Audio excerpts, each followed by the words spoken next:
for the publisher of the book, Ambassador Quesapani, but he hasn't walked in yet. But as the author says, he's not the publisher of the book in India. So the technical point. So, but we will invite him to say a few words maybe later. It is maybe towards the end of the session. On behalf of Aspen India, I'm delighted to welcome all of you, but especially Tommy Ko, friend, philosopher, guide from Singapore, outstanding personality, thought leader. Arun Maira, member of the Planning Commission, but much more than that to me, and I will not go into giving a thesis on him. And the author of the book, Mr. Sunanda K. Datta-Ray. This is Looking East to Look West, Lee Kuan Yew's Mission India, and the cartoon that you see on the backdrop is from his book. And here Ambassador Quesapani, who I mentioned, has walked in, and so I will also invite him to say a few words before handing over to Tommy. You know, this event coincides with the India-Singapore strategic dialogue, which we have a track 2 arrangement between Singapore and India. We've just completed our 4th meeting, and we thought it would be a great timing to do this session on Sunanda's book, which has been launched in other centers of India, but not in Delhi. And my regret is that I didn't have the chance to give my inputs to him on the book. And maybe I wouldn't have influenced it anyway. So great to have all of you here. Thank you for this wonderful turnout. We'll give you some kind of a lunch at the end of the session. But before that, over to Ambassador Quesapani to say a few words, and then Tommy, it will be all yours.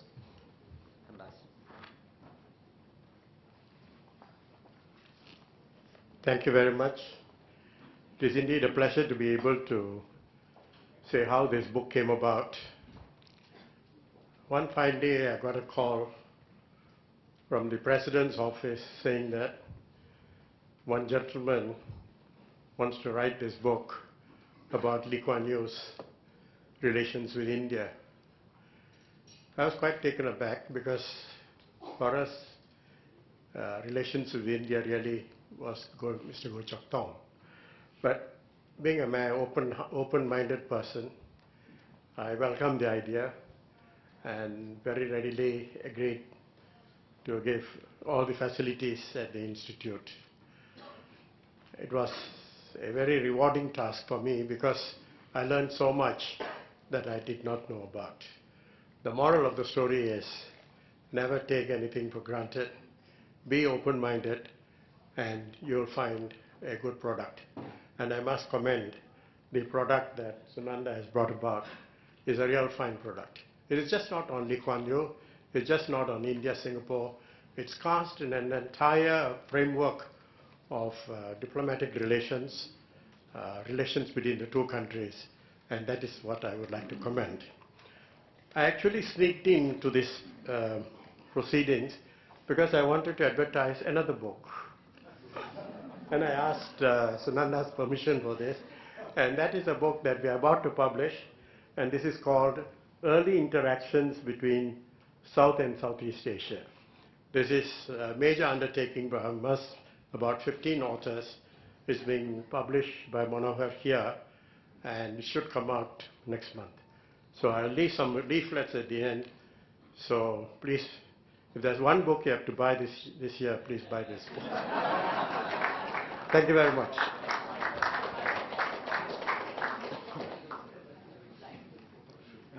My good friend Pani is not only a formidable intellectual, but he's also an entrepreneur and a relentless marketer. you just seen him in action.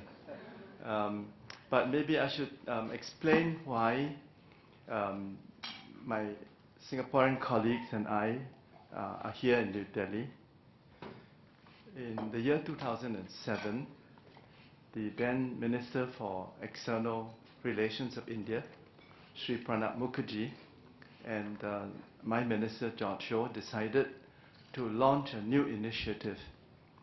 And this initiative is the India-Singapore Strategic Dialogue, which is a track 1.5 process. For those of you who are familiar with this jargon, track 1.5 process means that it's a process that brings together leaders and opinion makers, both from the government and from academia, from the media, and from civil society. That's what track 1.5 process means. We've just completed the 4th edition of the India-Singapore Strategic Dialogue, which I had the great honor of co-chairing with one of your illustrious ambassadors, Special Envoy of the Prime Minister, Ambassador Lamba. I don't know if Sati is here. Sati Lamba is my co-chair, and many of my colleagues in both the Singapore delegation and Indian delegation are here with us this morning. I want to also say that this is a very auspicious day. As all my Indian friends would know, this is Lord Ram's birth anniversary, Ram Navami. So it's a very auspicious day on which to organize the New Delhi launch of this book by Sunanda Datta-Ray. The book has been launched in Singapore by the President of the Republic of Singapore, Mr. S.R. Nathan. It has been launched in London at the prestigious Chatham House. I believe, Pani, that it's also been launched in 3 of the major cities and intellectual centers in India. In 2, is it? In your home city of Calcutta, or you call it Kolkata. And is it also in Mumbai? In Chennai. But it's only right that we should have a launch of this important book in the capital of India. So I'm very happy to participate in today's launch. And I thank Arun Das, the president of Aspen Institute India, and the distinguished author who's a friend of long standing, for giving me the honor of being the moderator. I have 2 jobs as moderator. One is to introduce the author and to call on a distinguished commentator, Arun Maira, and to make sure that we close this meeting on time at 1:30 so we can proceed to lunch. So I will now proceed to do my first job, which is to introduce the distinguished author. There are some chairs in the front row for those of you who are just coming in. Sunanda Datta-Ray is one of India's most distinguished journalists. I do not have the time to give you his whole life story, so let me just mention 3 points. And those of you who know me well will know that it is my wife's standing instruction that I should make not more than 3 points in my public speech. So my first point is that Sunanda became the editor of the Statesman at a very young age of 40. According to his wife, he was the youngest editor of a major newspaper in India. And he helmed this newspaper with great distinction for many years. Second, he is a principled journalist and has the courage of his conviction, even when it is inconvenient to have such convictions. And you're only tested when it is not convenient to have principles and convictions. It's very easy to have convictions and principles when it's convenient. So let me give you an example of his courage. He objected strongly to the Indian government's decision to annex Sikkim.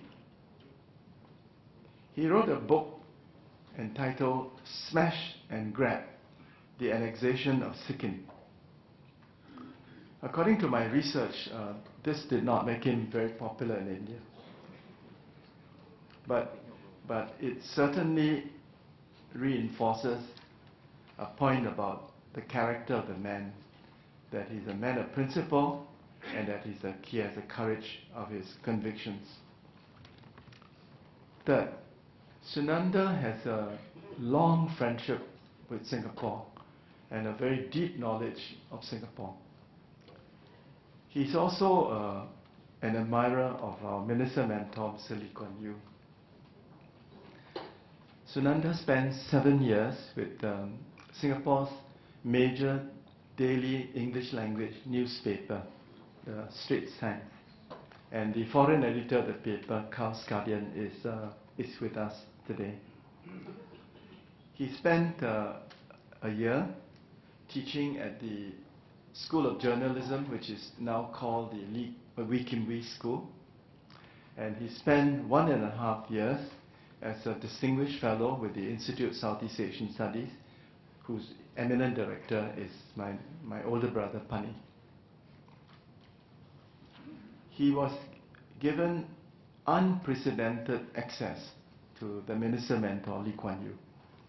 Altogether, he has interviewed him 8 times, and 7 times specifically for this book. Now, I want to now embellish a point that was made earlier by Tarun. One of the controversial points in Sunanda's book is which leader of Singapore, the minister mentor Lee Kuan Yew or the senior minister Goh Chok Tong, was responsible for the strategy of engaging India, of strongly promoting Singapore investment in and trade with India, and for championing India's admission to all the ASEAN-led regional forums. Was it Lee Kuan Yew or was it Goh Chok Tong? There is a disagreement between my 2 gurus. Sunanda said the credit must go to Lee Kuan Yew. And Tarun disagrees and said, no, India's champion in Singapore is Goh Chok Tong. I'm happy to tell you that 2 of the former press secretaries to Senior Minister Goh Chok Tong are here with us. They are Ambassador Ong Keng Yong and Ambassador Chan Heng Weng. I don't know whether or not they wish to participate in this debate between our 2 Indian brothers, but they would be since they work in the inner sanctum to which I'm given no access, I'm just belong to a lower caste, and I can only pray at the outer sanctum, so I'm not privy to what goes on in the inner sanctum. So I don't know whether in the Q&A session, Keng Yong and Heng Weng might wish to make a comment. Finally, before I call on the great man to speak, I think it's right for me to ask you to join me in paying a tribute to Sunanda's lovely, talented, and devoted wife, Smita. Smita, can you stand?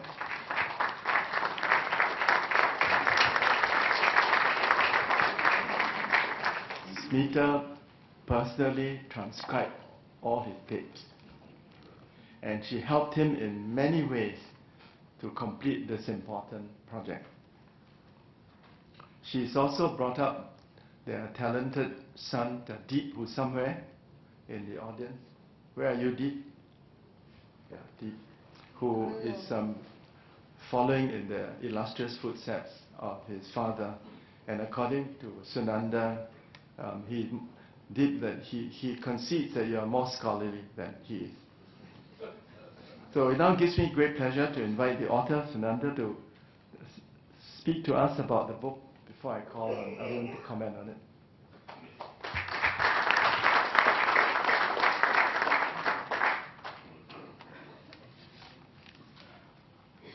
This is a new interpretation of a moderator's role, to be so flattering.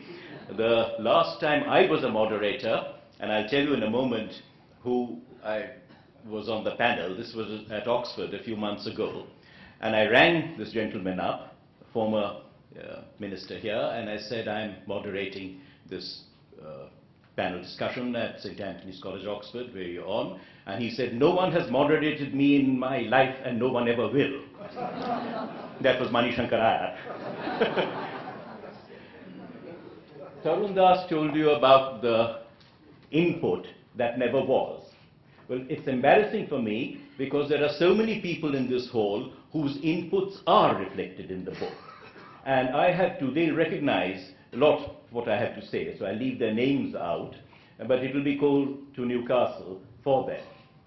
A book like this, I'll come to it later, couldn't be written without conversations, and the conversations were with diplomats in Singapore and in Delhi.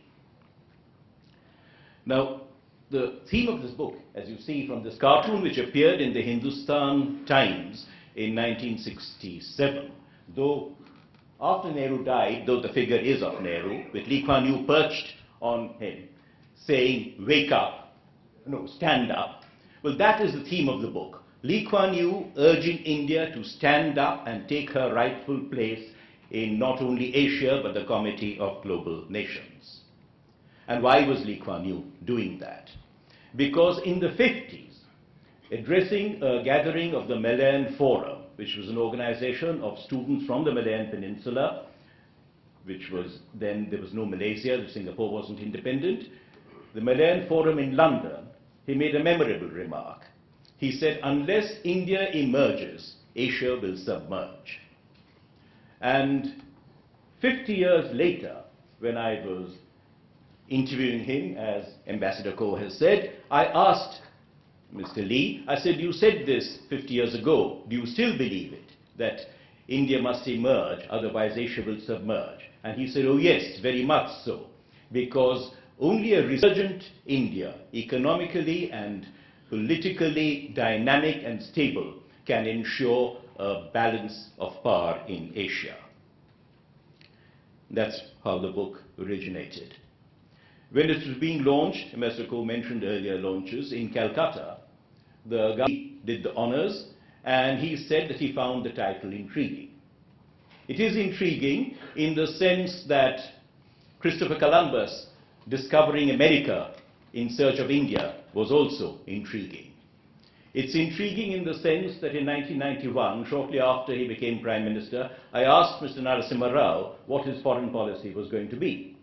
And he said a little testily, I've already made it clear that I shall follow the Nehru line.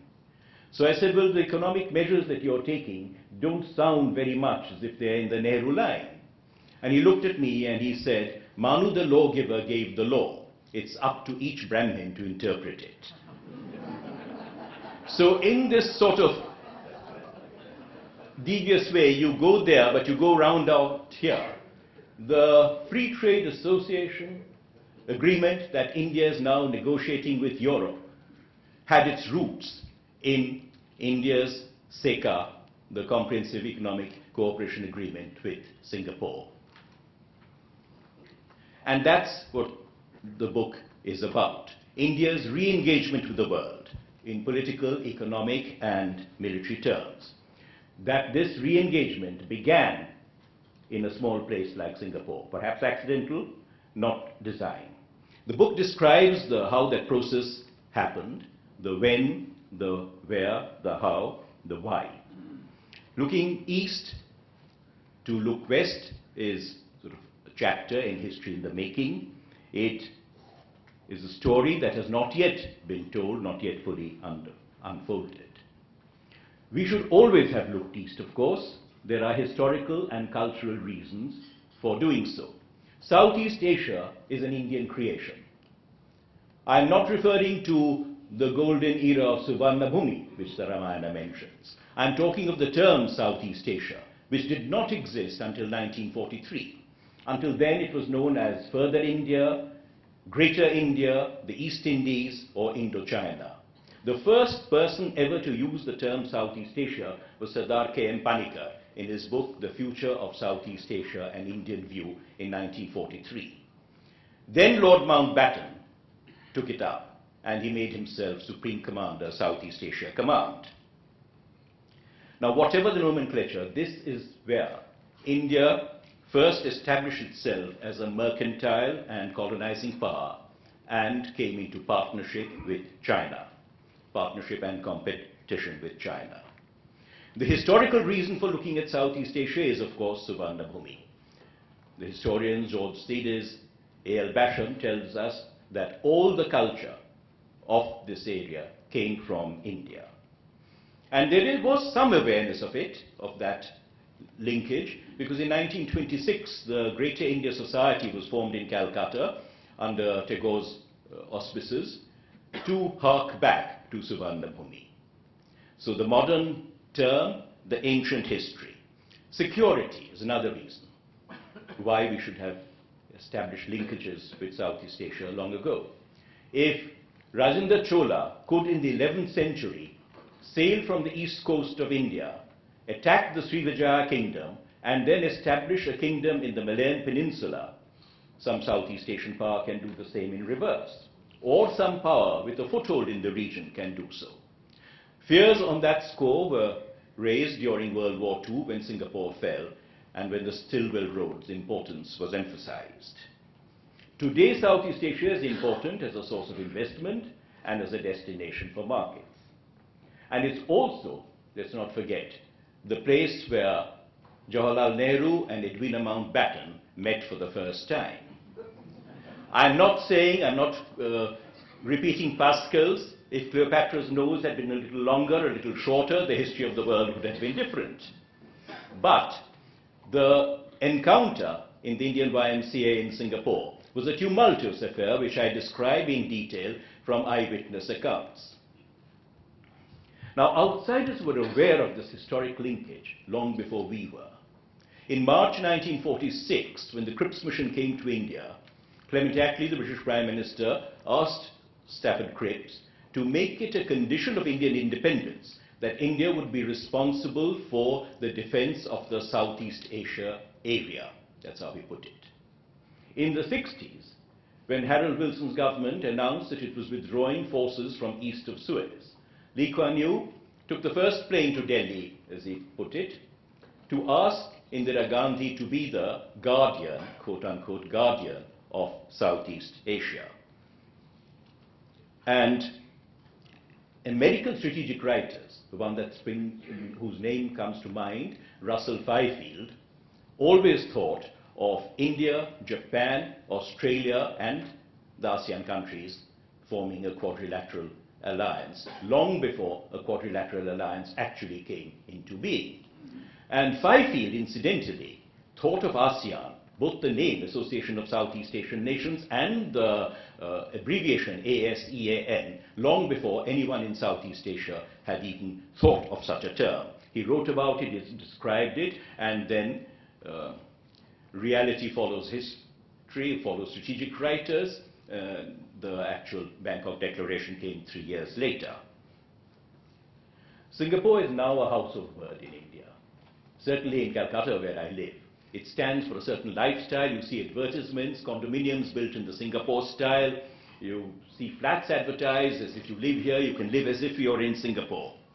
The triangle, Singapore, Bangkok, Kuala Lumpur, is increasingly popular with tourists from this country.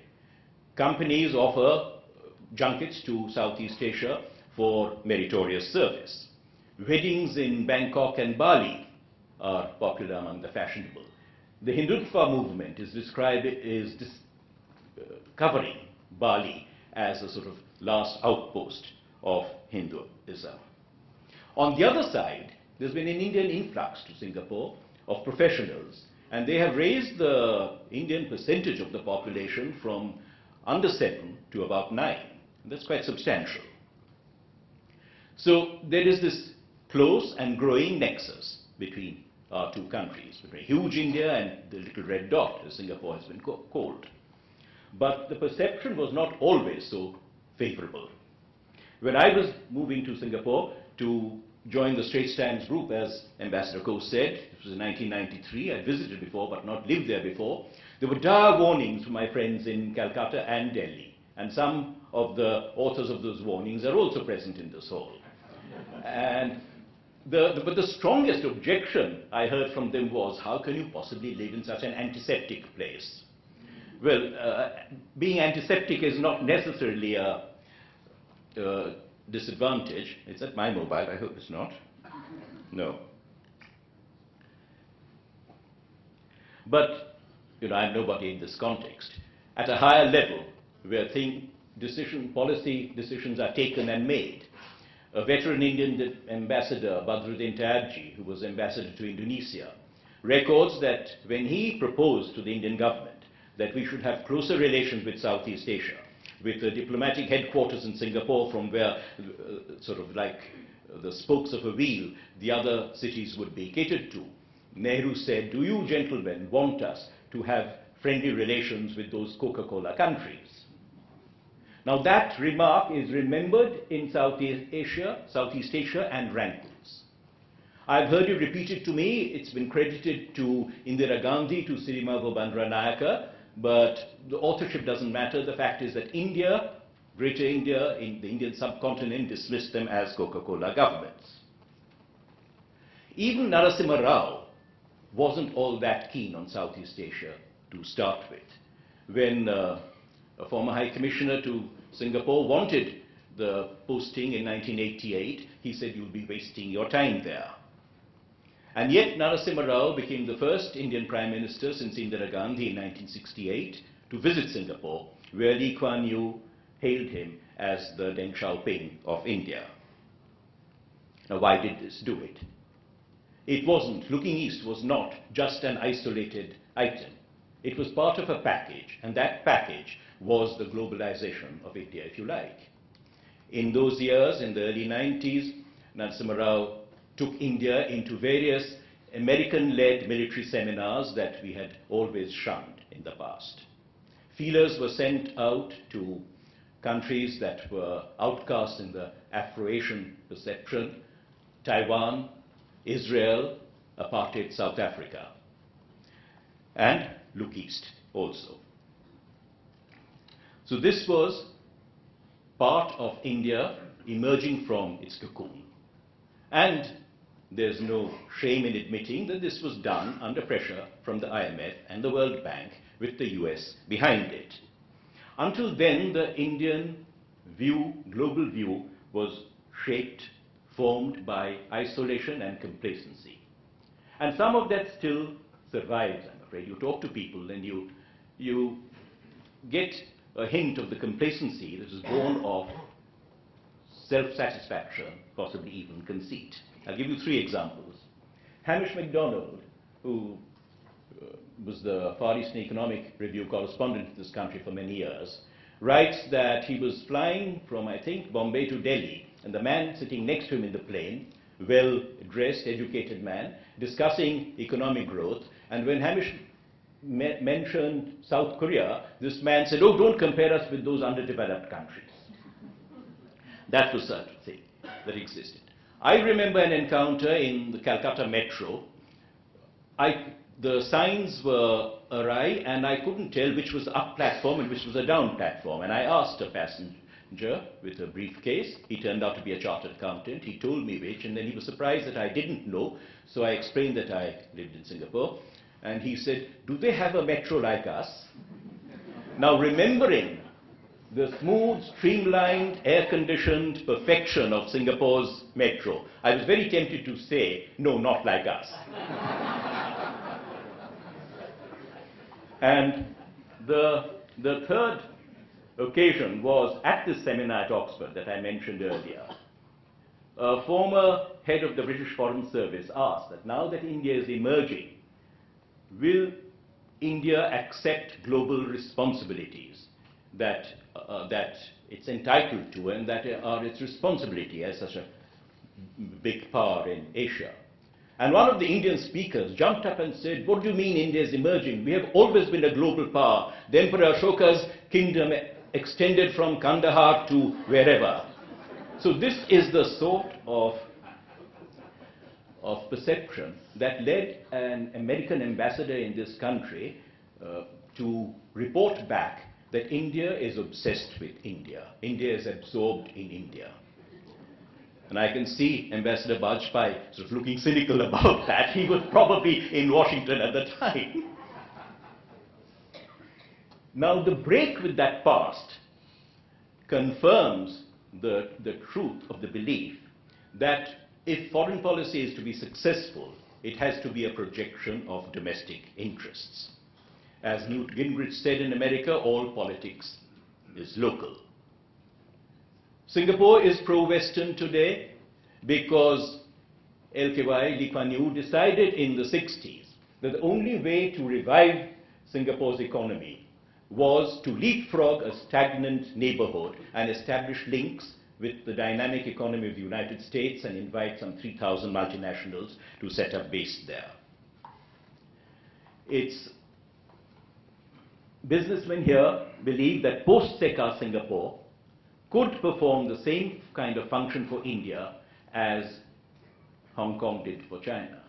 With so many brass hats in the audience, I dare not say this, but I have heard it said that Kalaikunda Air Force in West Bengal could one day be a kind of Okinawa, with the Singaporeans replacing the Japanese.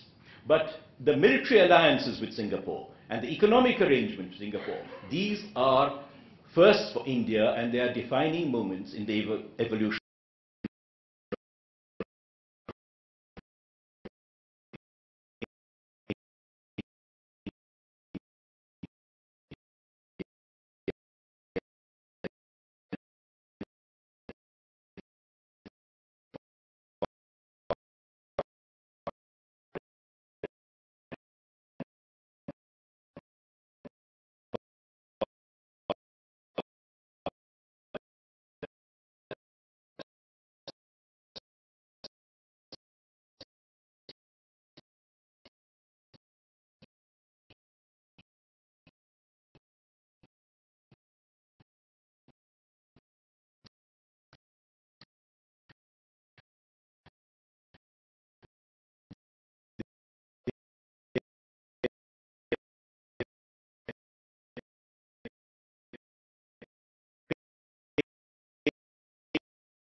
export. And that would correct the imbalance in our trading relationship with China, because we don't need to be dumped by every kind of conceivable consumer product cheaply made in China. We would be able to do that ourselves. I mean, there's a long way. When I say we can do it ourselves, I'm talking of the future. India has a long way to go before we arrive at that point. As Mr. Goh Chok Tong, who's been mentioned several times today, once said, India is a giant that hasn't realized its own potential. But India is a giant that will realize its own potential. It is making moves to establish its presence in Southeast Asia, in Asia. BIMSTEC is one sign, the Mekong-Ganga project is another, patrolling the Straits of Malacca, renovating some of the Angkor Wat temples, tsunami relief. These are all links in the chain. When they will happen, I don't know. When they will come to fruition, I don't know, because there are imponderables here. My friend and colleague Abu Abraham, the cartoonist whom some of you may remember, he was a Rajya Sabha member at one time, and he was asked about Indian foreign policy by a Parliamentary Affairs Committee, and he said it reminded him of those murals you see in Egypt. The head points one way and the feet points another. Now, the reason for that is because someone else in this audience once told me that 8 out of 10 Foreign Service officers are angling for green cards for their children. So, if you see, the national interest lies in the East, but the personal interest lies in the West, there is bound to be a dichotomy. There's another reason for the dichotomy. There is a reluctance to accept that Suvarnabhumi, the great area where Indian culture and Indian civilization sort of permeated, was not the creation of priests and philosophers, but of merchants and mariners. Trade. And trade is still not regarded as being the most respectable form of diplomacy in the Foreign Office in South Block. I was told of a meeting with the European Union that ended in 15 minutes flat, because while the European Union delegates wanted to talk of trade and investment, the Indian side held forth on Iraq and Afghanistan. Red tape is another reason why this is not happening, why there's not more investment from Singapore, from China, from Japan. Investment in India, I don't mean flooding our market with cheap consumer goods. Well-known Indian businessmen in Hong Kong have said that they prefer China, where you can establish Guangxi and all doors open to you, to trying to breach the thicket of red tape in this country. A final reason why we haven't made the kind of headway that we should have is, and this I offer with some hesitation because it's a sort of personal instinct, is that India doesn't have the imperial will. The imperial will to make itself felt. We are focused on South Asia. Our imperial will, Ambassador Tomiko referred to my book, Smash and Grab, Annexation of Sikkim, is manifest within the borders of South Asia. But we haven't yet thought of looking beyond that horizon. Now China's action in the Paracel Islands, China's action in relation to Mischief Reef in the Spratlys, China's action in terms of various seabed, oil beds that Vietnam claims. I mean, any moment China might declare the South China Sea a core interest like Taiwan or Tibet. But there is no parallel from India to any of those. We want to be great, but it's like the emperor's clothes. We want people to admire the emperor's clothes whether the clothes are there or not. And that was the striking feature of the era of non-alignment. Now, having said all that, let me say something about the book. This is not an academic study. I'm not an academic. Ambassador Ko said that my son, I say somewhere here that my son is a scholar and I'm not, is because I'm a journalistic hack. I've worked in newspapers all my life and haven't done research or got PhDs. So it's not an academic book. It doesn't rely on files either. Well, it can't, it couldn't, because neither Singapore nor India is at all generous with its archives. they won't open up their papers. I do have one piece of paper in this book, which to me is very valuable, and that is thanks to Lee Kuan Yew, because on the 9th of August, 1965, within an hour of Singapore becoming independent, he wrote a letter to Prime Minister Lal Bahadur Shastri asking India to train Singapore's army and to establish a defense cover over Singapore. Mr. Shastri or the government of India never replied to that letter. So that letter is reproduced here, but nothing else. The documents are not available. But I'm not all that sorry about that, looking back, because as a man called B.V.R. Subramaniam, whom some of you may remember, he used to be Principal Private Secretary to the Prime Minister, once told me, he said, files don't disclose intent. For that you've got to talk to people. And Mr. Narayanan, Governor Narayanan made the same point when he was releasing this book in Calcutta. So I've talked to a lot of people in Singapore, in Delhi, in Bangkok, even in Trivandrum. People who took the crucial policy decisions and who executed them, those that are discussed in this book. And they were possible because of my fellowship from the Institute of Southeast Asian Studies, to which Ambassador Koh has already referred. Now, those conversations were invaluable. I would hear claims on one side and counterclaims on the other, and was able to check. I'll give you one example. Everyone in India believes that we were offered membership of ASEAN when it was formed in 1967, offered membership on a platter, and we turned it down. I have not been able to find any shred, not a shred of evidence for that anywhere in Southeast Asia. What I have found is that Mr. Chagla, who was then External Affairs Minister, went round from capital to capital offering a new alliance called the Council of Asia, and nobody took the least interest of what he was saying. Membership of ASEAN was offered to Sri Lanka, and since this was not part of my story, I didn't go into it. Sri Lanka was very keen on it, and then suddenly withdrew, and it's not clear whether it was under pressure from India or China. But this kind of give and take, conversation with one end and conversation with the other, proved invaluable, and that's what the book rests on.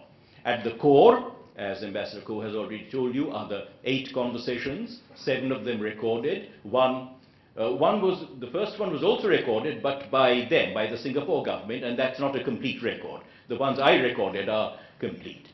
Those conversations are at the core of the book. Now, I don't want to end on a negative note. The future is ours. India, Singapore, through Singapore, the world. India went to, there'll be more FTAs, there'll be more SECAs, there'll be more military alliances. India went to Singapore as soon as Narasimha Rao became Prime Minister. He sent Dr. Manmohan Singh and Mr. Chidambaram to meet Lee Kuan Yew and talk to Prime Minister Goh Chok Tong. We went there initially thinking that this would advance our relations with the United States.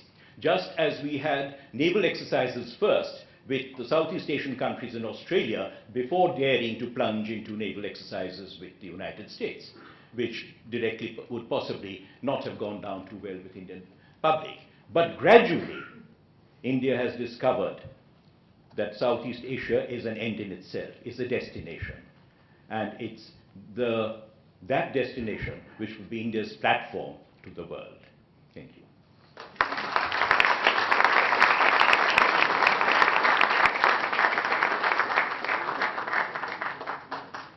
As you can see, Sunanda is a great raconteur.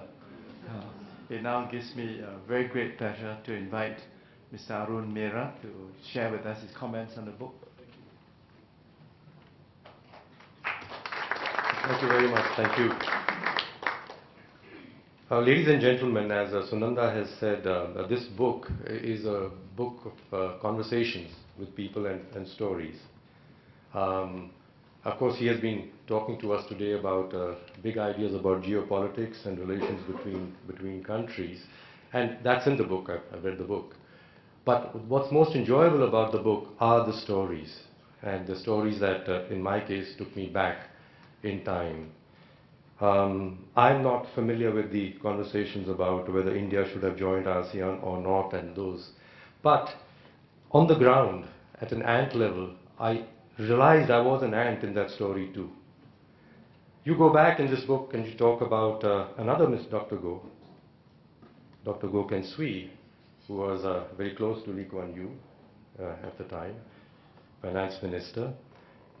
In 1969-70, as the book recounts, Lee Kuan Yew approached Tatas, and there's some controversy whether it was G.R.D. Tata or Sumant Mulgaonkar that he spoke with. My recollection, since I worked with Sumant Mulgaonkar in Tatas at the time, that he did speak to Sumant Mulgaonkar in addition to G.R.D. Tata for sure. And the conversation that took place amongst those people who connected very quickly led to several things, and I'm going to share a story with you. I found myself on a plane along with 2 colleagues from Tata's, and you mentioned 3 persons. This was in 70. Those were days when some of us would remember you did not get permission to travel abroad, and to make a case that 3 of us from Telco, known as Tata Motors now, wish to go to Singapore, you have to explain why on earth a company that made trucks for India would wish to go send its executives to Singapore. Anyway, we did get the permission, and we were given each £9 a day for the 5 days that we would be in Singapore. And in those £9 a day, we had to find a room to stay and feed ourselves and travel around in Singapore. We arrived, and the first day we called upon our ambassador, Prem Bhatia. And of course, he was delighted that this was India opening up. There were Indian business people, actually, we're talking 1970, who were actually showing up to try and do business outside India. And he asked us in the course of the evening where we were staying, and we said in the Garden Hotel. He was completely shocked. He said, that's like the cheap, motel. Why would you want to stay in the Garden Hotel when you're going to be even meeting Go Ken Swee? We said, but that's what we can afford. So he said, what's wrong with Mr. G.R.D. Tata? I thought he was a man of the world. He would understand that his executives must live in respectable places so that they look good to the people they're going to call on. You can't stay in the Garden Hotel.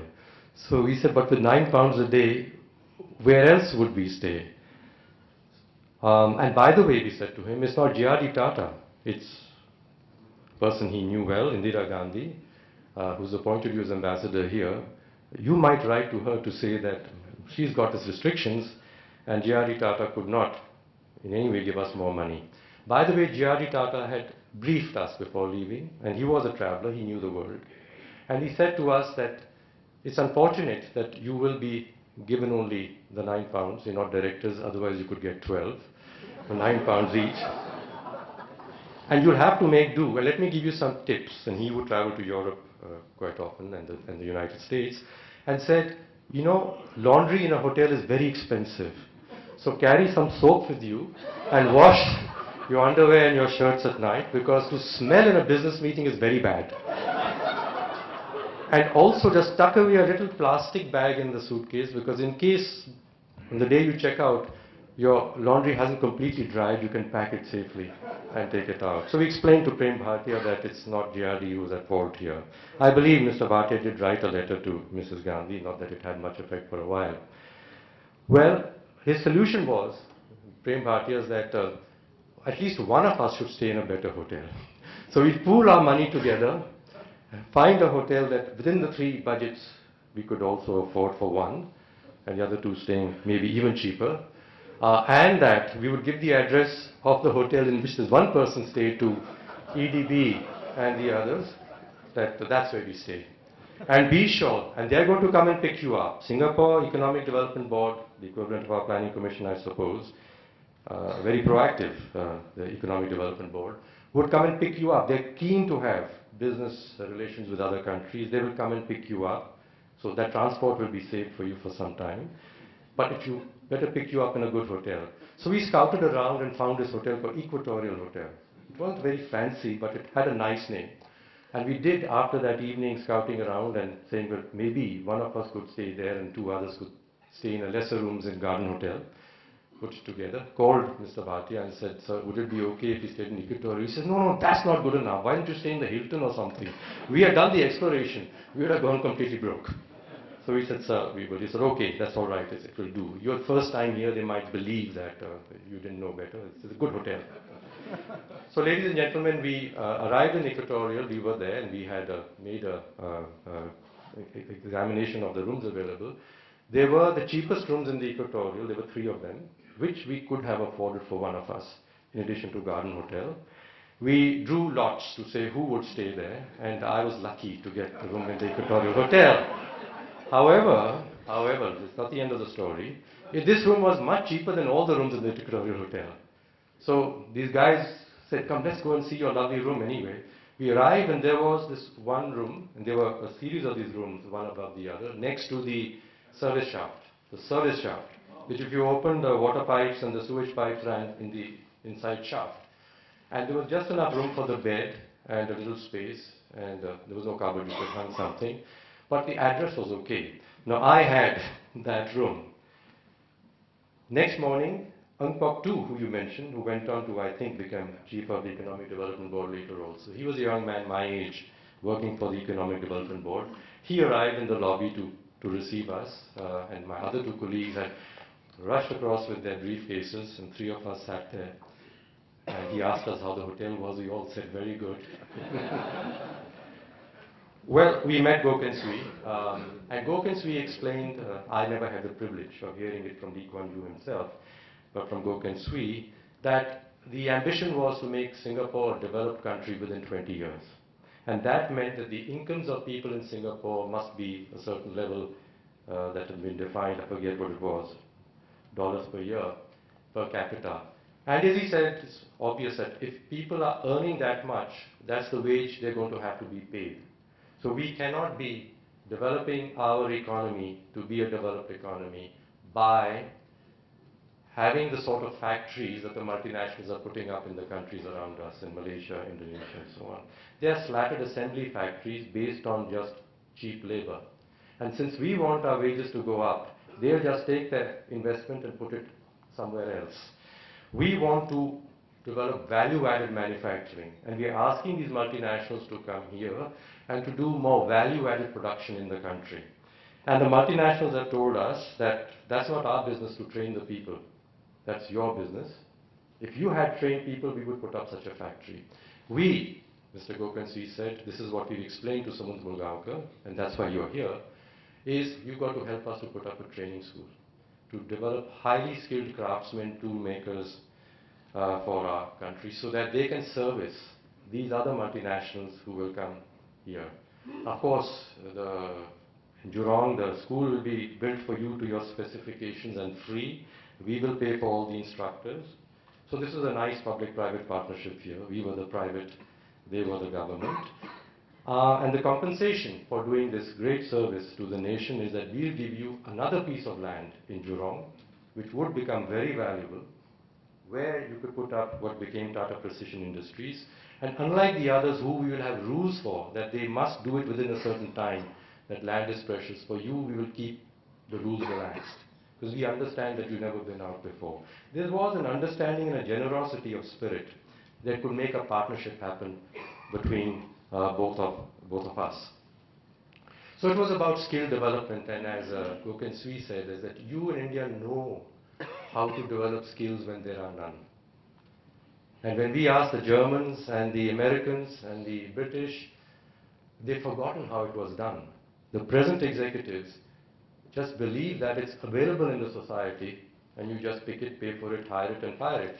That you have to invest in it is something they don't know. You Tatas know it. You're building industry now in a country in which the skills are not there. That's why we're having this arrangement with you.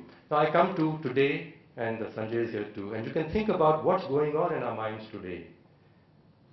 Why have we come to the point where we don't have enough skills in this country? Why is it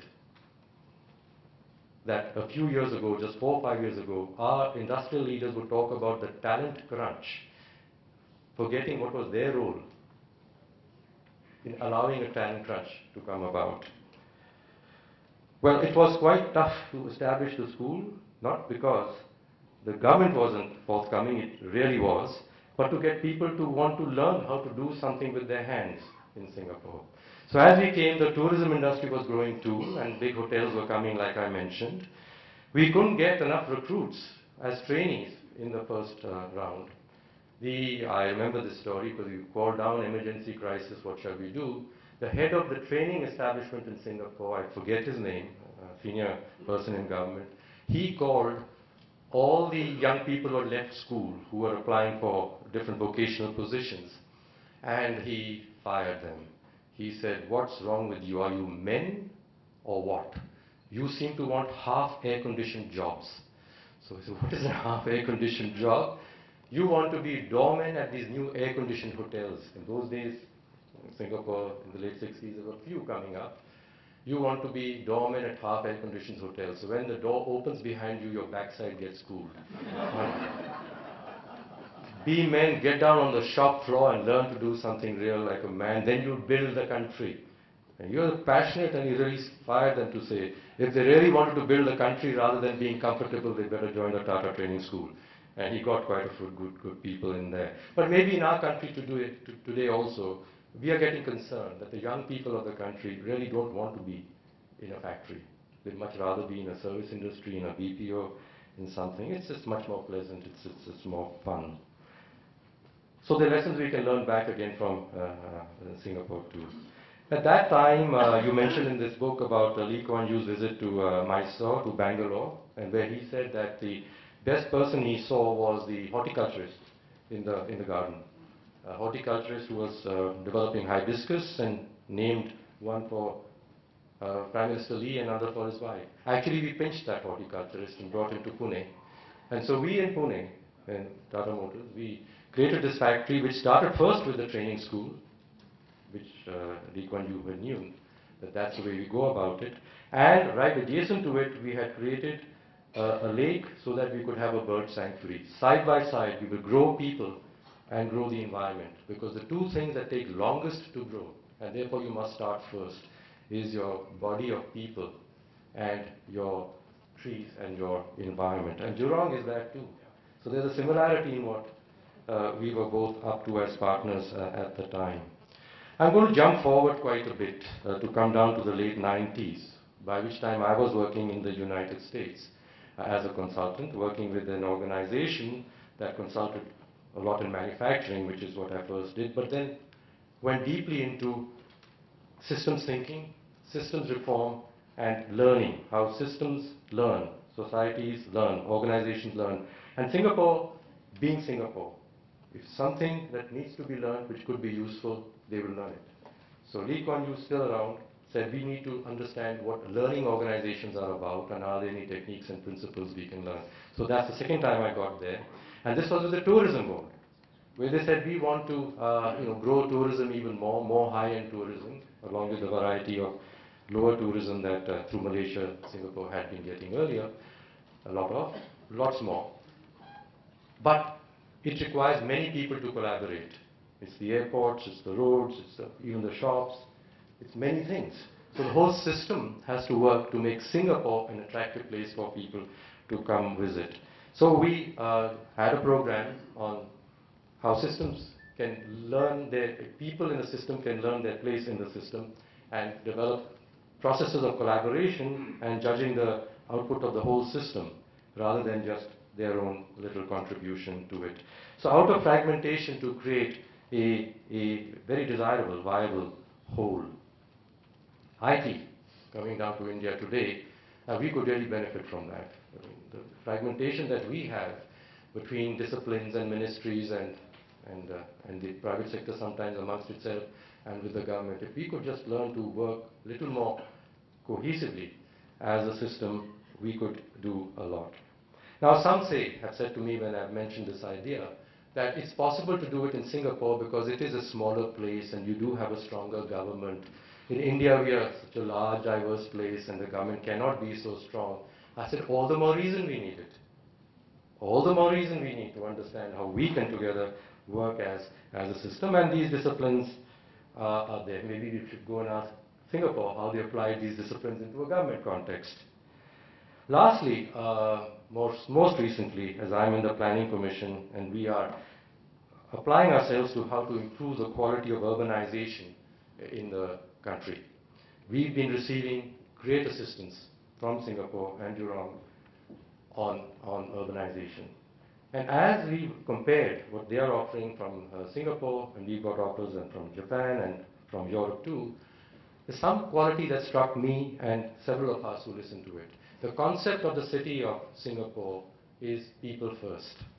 And in the design of the city, as I said, where the economic activity is going to be, and of course you induce them by having your places of work and others, just nearest to that will live the people who can afford the least, because they can't afford to travel much further and more than that. Behind that and very far away, furthest away will be those who could have a big car and can afford to pay also the fees, congestion fees if they come into town. This is quite opposite to having Luton's Delhi, where the nearest to office are the people who have the most and the people who live furthest or have the least to do that. So I'm quite struck that there's a lot we can learn from Singapore. You've called your book Looking East to Look West. And you are saying that from Singapore they looked at India going west this way. This east to look west. But since the world is round, we could look east that way, right? And look west to California. We talk of becoming like California, free, open, innovative.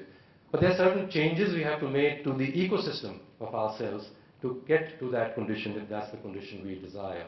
The process of first Japan, then Singapore, now perhaps China, becoming environments in which there's economic growth and, well, hopefully more freedoms otherwise too, is something we could learn from. And coming back to this quality of having, having an aspiration of what you want to be. It may seem audacious, like Singapore had, but we find the path to get there and take the help of whoever he can help us to get there, because that's our goal, that's what we aim to be.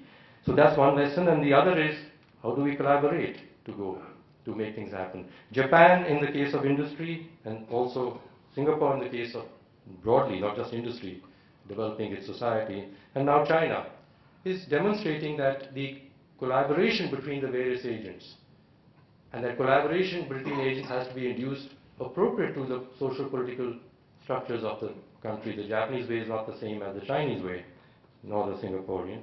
We have to find our way.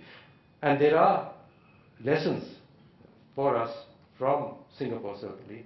We are very close and friendly, goes back a long way, as I just said.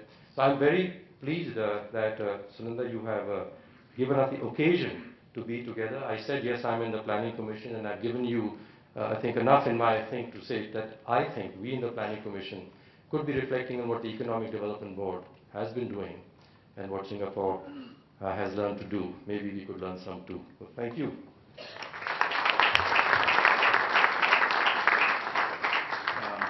I thank Arun for his three lovely stories.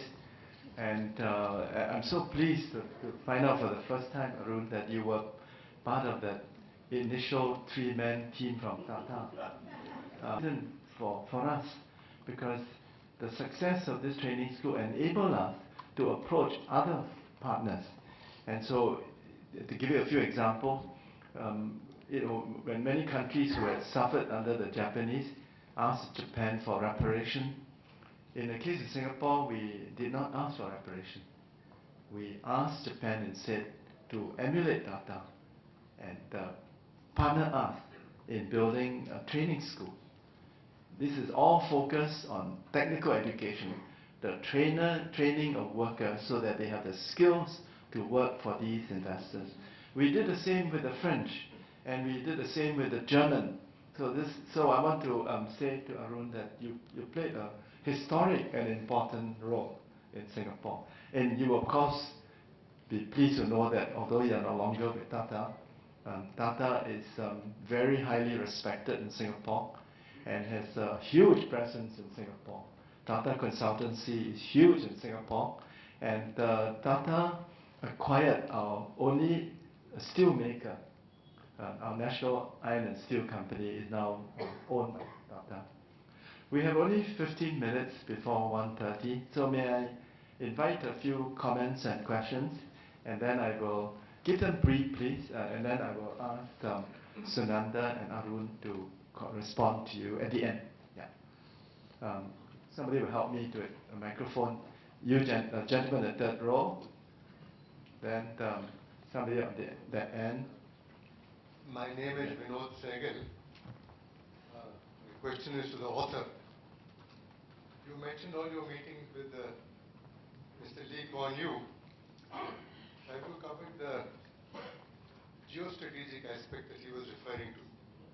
I am talking of an interview he gave perhaps over 10 years ago in the Time magazine, where he implied that India must become strong, more energetic, and perhaps look east, because otherwise, he says, in a unipolar Asian world, all these smaller countries will have to factor in China's sensibility.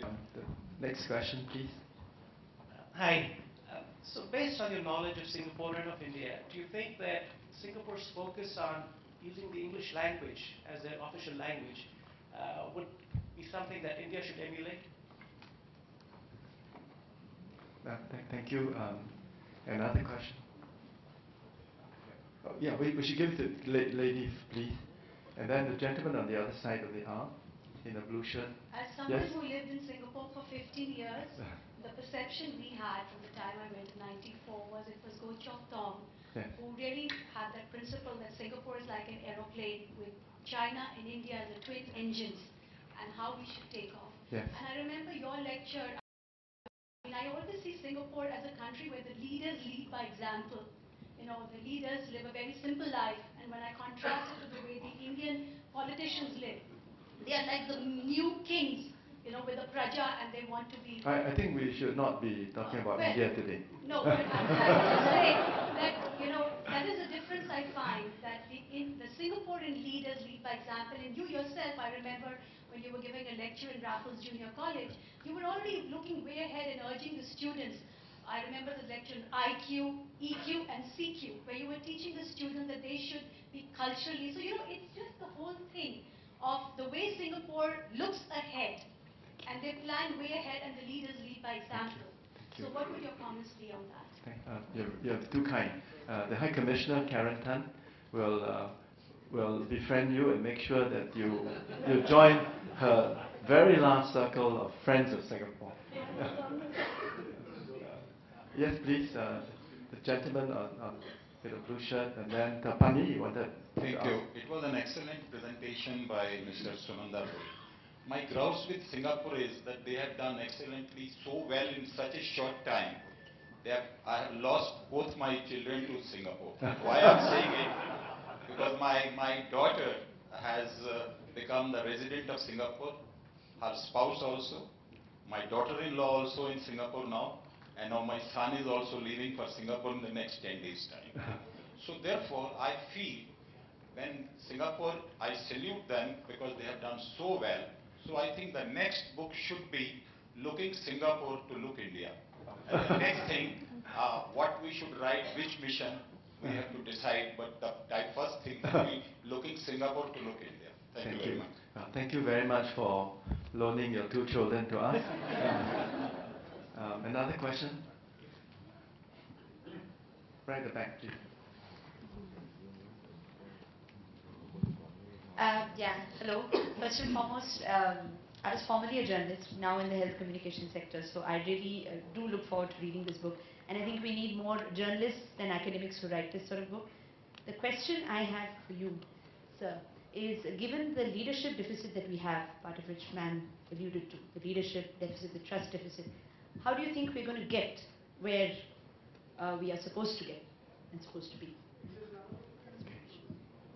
That's a tough question. Okay, Pani, last question. Okay, Maira, if it's any consolation, we were inflicted the same thing that you went through by Dr. Gokensky. He would give only $5 to entertain visitors from abroad. Whenever he traveled, he would take his own soap and wash his own clothes. And he would make sure that while he stayed in Hyde Park Hotel, he would tell us in advance one loaf of bread, 3 jams, and a piece of chocolate. But because he believed in austerity, austere lifestyle, so that's my consolation. Thank you. Okay, last question. Yeah. Few years back, Ratan Tata was tying up with Singapore Airlines for the domestic airline, and our minister had big grouse that if we allow Singapore Airlines, would they let us allow our airline to operate in their country? I am regretting why Singapore Airlines did not allow our airline to take up and go down and show him Singapore to that particular minister. And the aviation minister was not allowed to operate in Singapore domestic sector. I'm sorry, Singapore has no domestic aviation. So that's... I think maybe you confuse us with another country. No, I mean, I've been to Singapore many times, but our minister was never taken because he said, why Singapore? Will Singapore allow us to operate domestic? There are many Indian airlines which operate to Singapore. I know that. So what's your question? My question is, why was the minister not taken to Singapore and shown that how big the city is, that there cannot be an airline in this country? Oh, why was the Indian minister not invited to visit Singapore and shown the city? Shown the city. That a domestic sector does not exist. I'm sorry, but I can't answer that question.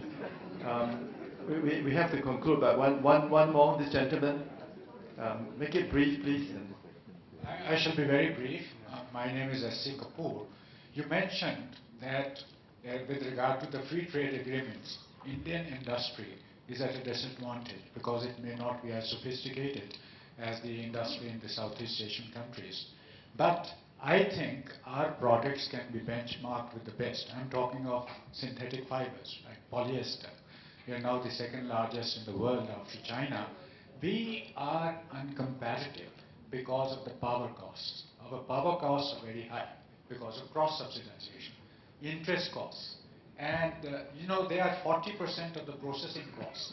So I don't think Indian industry is not as sophisticated as the rest of the world, but it is because of the domestic factors. Maybe Mr. Maira has more.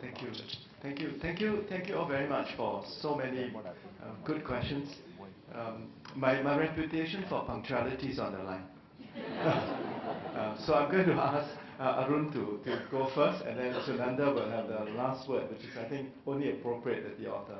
Well, frankly, I think most of the questions are for you, so please go ahead.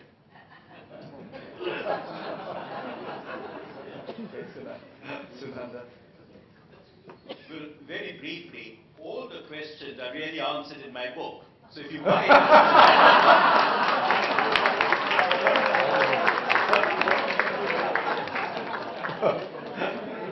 and I'll even answer a question that hasn't been asked as such, is whether the mild India fever was started by Lee Kuan Yew or Goh Chok Tong. The first chapter of the book is called LKY's Strategy, Goh Chok Tong's Stamina. Lee Kuan Yew thought of it all. Lee Kuan Yew couldn't do it in his time. By the time the moment had come, like Cartier-Bressot's decisive moment, it was Goh Chok Tong in the Prime Minister's chair. Now, China, I didn't spell it out, but the whole question of India emerging and Asia submerging is because of China. China is India's only country, Lee Kuan Yew said, and this is another chapter in my book, India's only country that can look China in the eye. And India plus ASEAN is a point that can balance and more than balance China. So that is there all the time. Singapore's focus on language, someone asked.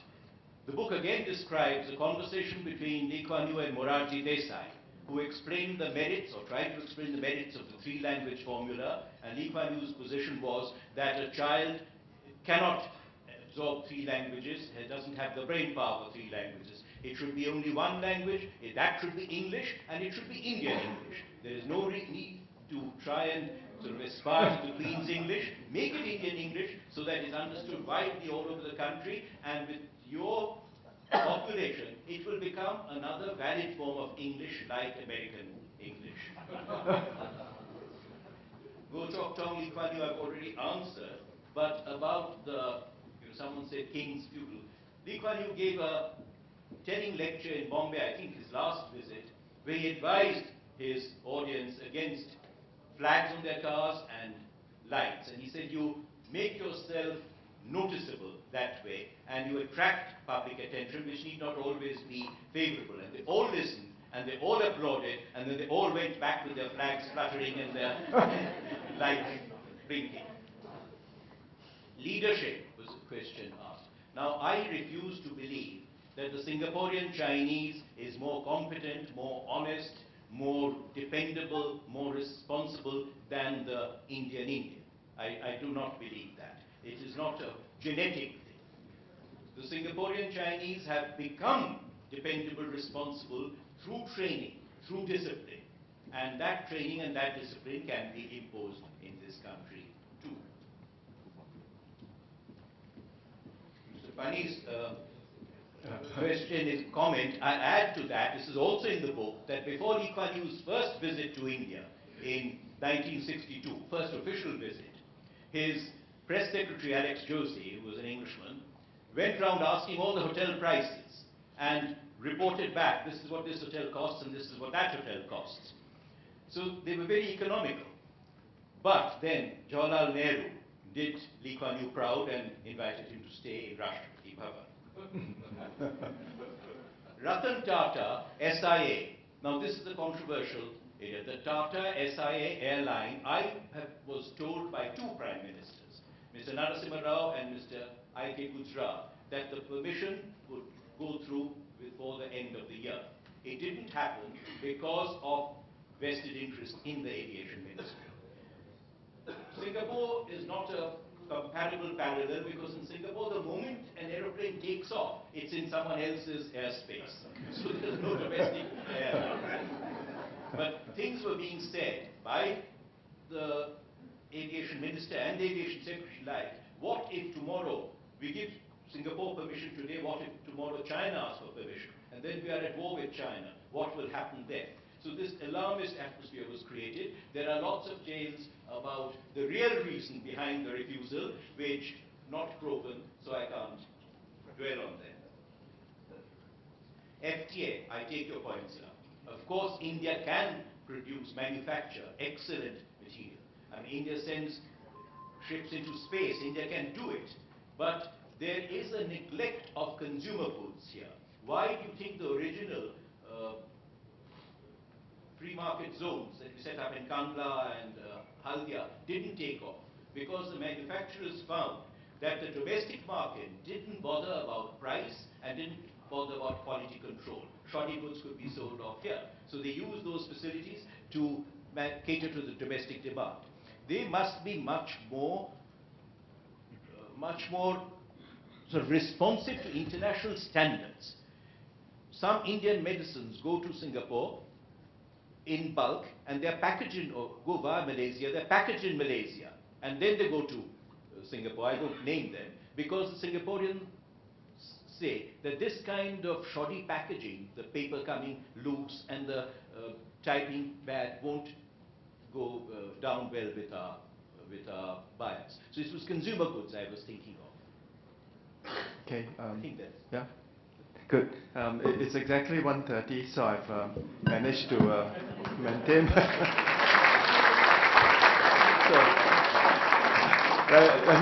Let me conclude by thanking all of you for attending this New Delhi launch. I would urge you to please buy 2 copies of the book, one for yourself and one for your best friend. And if you are not very interested in the Singapore-Indian story, I want to assure you that there are other things in it that you may find interesting. There's quite a bit of love and sex in it. So, meetings adjourned.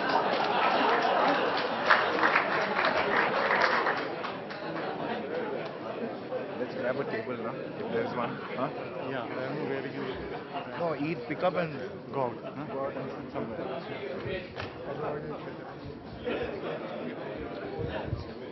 Oh.